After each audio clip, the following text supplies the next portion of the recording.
Welcome to another episode of The Dissection. President Cyril Ramaphosa has suggested that there will be some kind of tax increase and also suggested that the delayed budget was not a bad outcome. Julius Malema, on the other hand, has said that the EFF will protest vehemently any VAT increase and they will protest on the streets amongst other interventions. We know that President Ramaphosa said this because he issues a weekly address, this letter that is distributed on Mondays via email, via social media platforms, and also posted on the website. We know what Julius Malema and the EFF have said because an opinion piece was published today in Times Live under Julius Malema's name. I'm going to go over the highlights of their two positions and give you my reflections on this VAT issue as things stand right now. So the highlights from the president's letter are as follows. This is what he said. Firstly, he said, the last-minute postponement was unfortunate.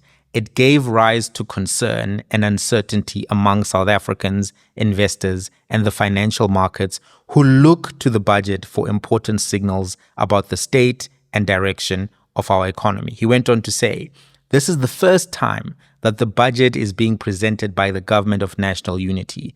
The process of forging agreement among the political parties in the Government of National Unity is still a work in progress, but we're certainly getting there. He said disagreements, contradictions, and policy diversions are inherent in governments made up of several political parties. He went on to say, the reality is that we strive to implement our national priorities in a context of slow growth, limited revenue, high unemployment, and a large social wage. The state is simply not able to fund every priority and ambition. Now that paragraph, this one, the reality that we have to strive to implement our national priorities in a context of slow growth, limited revenue, high unemployment, and a large social wage. The state is simply not able to fund every priority and ambition. I'm going to come back to this paragraph. Then he said, the critical issue of the public purse must be a subject of discussion and debate, not just among political parties, but among all South Africans who aspire to live lives of dignity. Julius Malema then had, I think, synchronicity or just foresight or just an anticipation that the letter was going to be about the budget and the delay. He had a scathing article in one of the largest online publications in South Africa, Times Live. And this is some of what he had to say. And it was in part a rebuttal, which is why I say either it was coordinated or it was just serendipity for him for this particular letter to speak about the budget while he was also speaking about the budget. But why I say there was some foresight is because he kind of anticipated the arguments the president was going to make and responded directly to those arguments. And I want to present some of the highlights of what he said to you for your consideration as well. So this is what Julius Malema said. He said, not the full thing, the article is quite long. Go to Times Live and read it if you have an interest to see his full argument. He said the following, a government that cannot table a budget is a government that cannot govern. Hence, we said, we do not have a government. This was the final proof that the right-wing neoliberal coalition masquerading as a government of national unity had collapsed under the weight of its own contradictions. It is their egos first and the rest of us are merely an afterthought. The attempts to spin this parliamentary embarrassment as a sign of maturity in democracy or a strong signal to investors of constructive engagement within the so-called government of national unity are nothing more than a public relations stunt designed to downplay the crisis.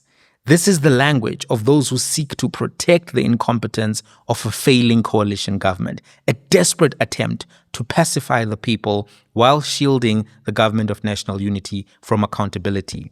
The reality is that investors tied to the white capitalist establishment are in on this lie. They will support and amplify this false narrative because they benefit from the continued misgovernance that allows them to extract wealth at the expense of the poor. We must not forget that the so-called government of national unity, which includes neoliberal forces, is their idea and preference in the first place.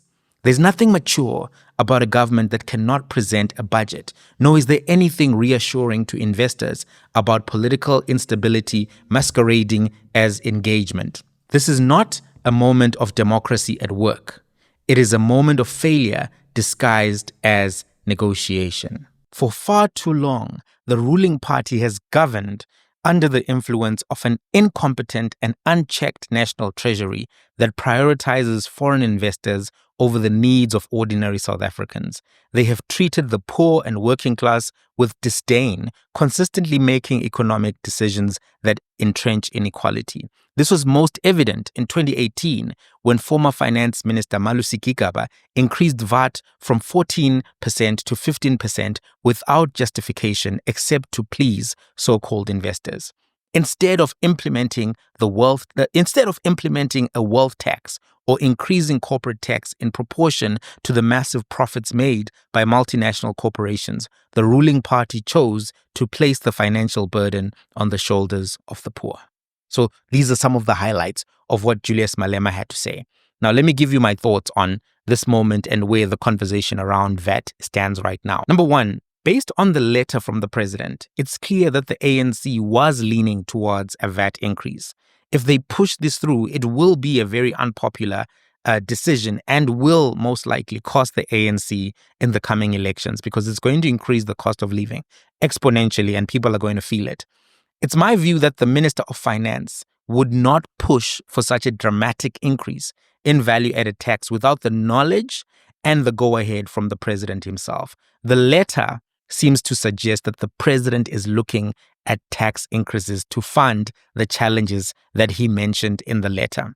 The second thing I want to say, based on what John Steenhuisen said, along with the letter from the president and along with the statements of various members of the DA on social media, the Minister of Finance was not very consultative with the DA about the budget.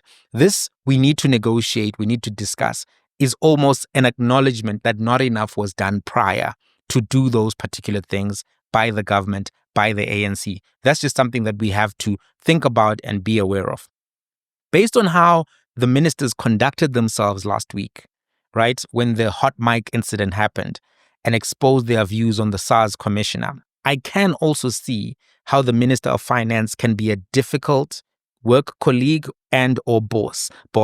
If he's not interested in working with you, it can be very difficult. And that hot mic moment, I think, showed us all, in his own words, how he approaches various things. The fact that he was willing to cancel 3.5 billion, which was supposed to go to SARS, to help them with revenue collection as a result of the fact that the SARS commissioner disagreed with his policy direction at a conference that we all didn't even see, a webinar with a very small audience. To me, that shows that negotiation would have been difficult behind the scenes. The argument that and this is my third point, the argument that the government of national unity is still learning how to work together and this process takes time is not fully compelling to me. We know that there have been tensions from the get-go with this partnership. We know that the fact that negotiation letters from day one were being leaked to the media showed us that there were frictions and fractures in this particular government of national unity. We also know that the other thing that has caused tensions has been the ANC pushing forward with 3 pieces of legislation which the DA has not supported: the Basic Education Laws Amendment Act, the National Health Insurance Act, the Land Expropriation Act.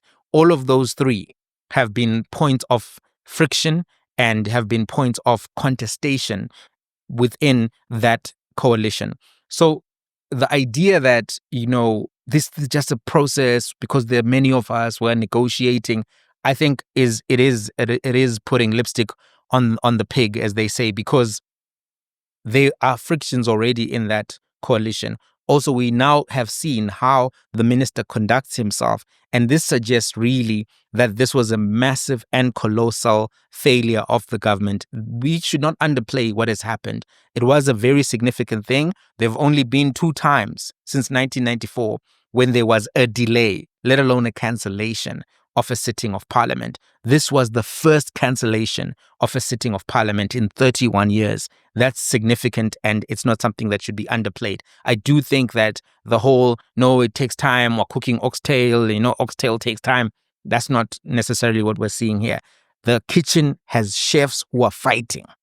There is a karate movie, Karate Kid is happening in that kitchen.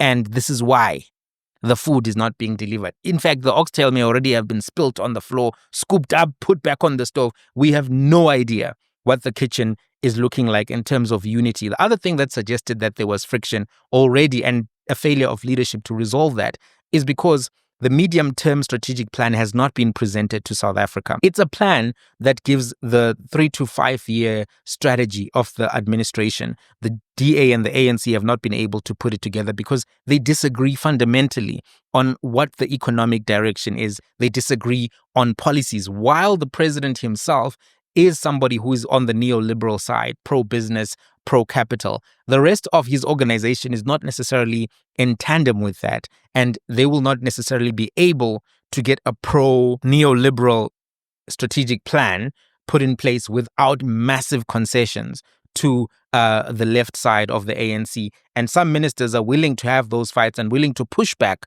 towards the DA. And this is why there's no midterm strategic plan. So when the midterm budget speech is presented, which starts to give direction, which starts to give, because that's the beginning of the process of the budget in and of itself, the votes coming up and the arguments happening now are happening much later in the process. The fiscal framework, the fiscal strategy, all of that is presented in the midterm budget policy speech. And the first public consultations and inputs are taken in November. So the idea that this particular stage of the process is when the big fight is happening, that's not necessarily true.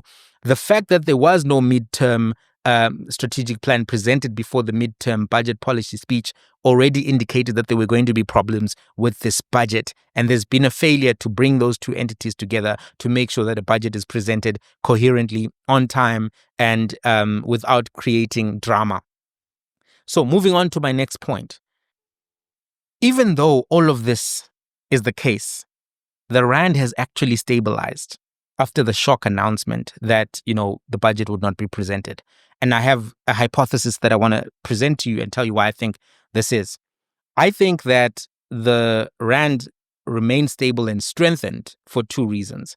I think while the markets were shocked that the budget was delayed, they were happy about the reason why the budget was delayed. Many people in business would also oppose a VAT increase because it would make their goods more expensive and it would likely lead to less business down the road, less profits for them. So when your goods become more expensive, especially consumer durable goods, you're not going to be a fan of an increase in VAT of 13.3% from 15 points to 17 points. That would not be something that you would want to see. I think the markets are also taking a wait-and-see approach to the next move to be made and are waiting for the 12th of March. They actually now have the view that they have a fighter inside the room, so to speak, somebody who's going to push back, somebody who's going to give them information on time. And as a result, the markets have calmed down. I don't think it's because they buy this idea that, no, this thing needs to take time, etc., etc. I think it's because they are happy that a VAT increase was actually prevented by the Democratic Alliance. And we have to give the Democratic Alliance credit for pulling that off. They may have their reasons. They may eventually compromise, and then a 16% is proposed as opposed to the 17, which would still be a significant increase, still be something that would make things very expensive for everybody. So it's just something to be aware of. It's not necessarily something that's going to disappear. Then let's talk about the argument that the EFF has made around a wealth tax. A wealth tax has been considered, but the argument against the wealth tax is that the wealthy will spend more resources and time trying to avoid paying that money, and then the revenue collected goes down. It's called base erosion that wealthy people sometimes do. So when asked for his thoughts on a wealth tax, the SARS commissioner, Edward Kisweta, actually said that the wealthy must not feel targeted by tax policy. This is what he said. Simply by increasing rates, you do not increase the revenue collection. You have to understand the behavior of people. Once you decide you want to reduce your tax burden, you will continue to arrange your tax affairs in ways that will achieve that. And none are more capable of doing that than wealthy people. Poor people have nowhere to go. The second thing you don't want to send a signal on is that you are targeting wealthy people, because that will also not be good. South Africa is a wonderful haven for European and other retirees to come and find a home here. We have to remain friendly towards that kind of inward movement of capital flows and people. This is what was said by the SARS Commissioner, Edward Kisweta. Basically, he's saying rich people can avoid paying tax and they will find means to avoid paying extra tax if they feel that they are now being taxed for being wealthy.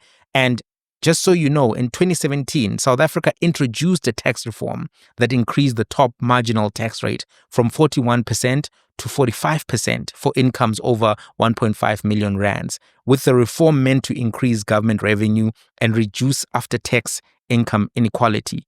A study which was done by an organization known as SA Tide, which stands for South Africa Towards Inclusive Economic Development, shows that the reform triggered sizable behavioral responses among high-income earners who significantly lowered their reported taxable income. So the researchers found that the reform actually led to 6.48 billion revenue decline, right? So 6.4, almost 6.5 billion decline in revenue as a result of this increase in tax because they just report less of their income. So that idea, I think, is one that is often quoted and cited, but one that needs to be considered in light of the behavioral economics argument against it, that people will act in ways to minimize the pain and harm that they may feel as a result of various things. So it's likely that you may have wealthy people avoiding paying that tax. We've already seen discourse around, people doing a tax revolt, etc., coming from Helen Ziller and others. So that may just accelerate that kind of a sentiment. And tourists and people who are coming to retire also would be worried about a wealth tax because they typically do come in with large amounts of money from having worked all their lives.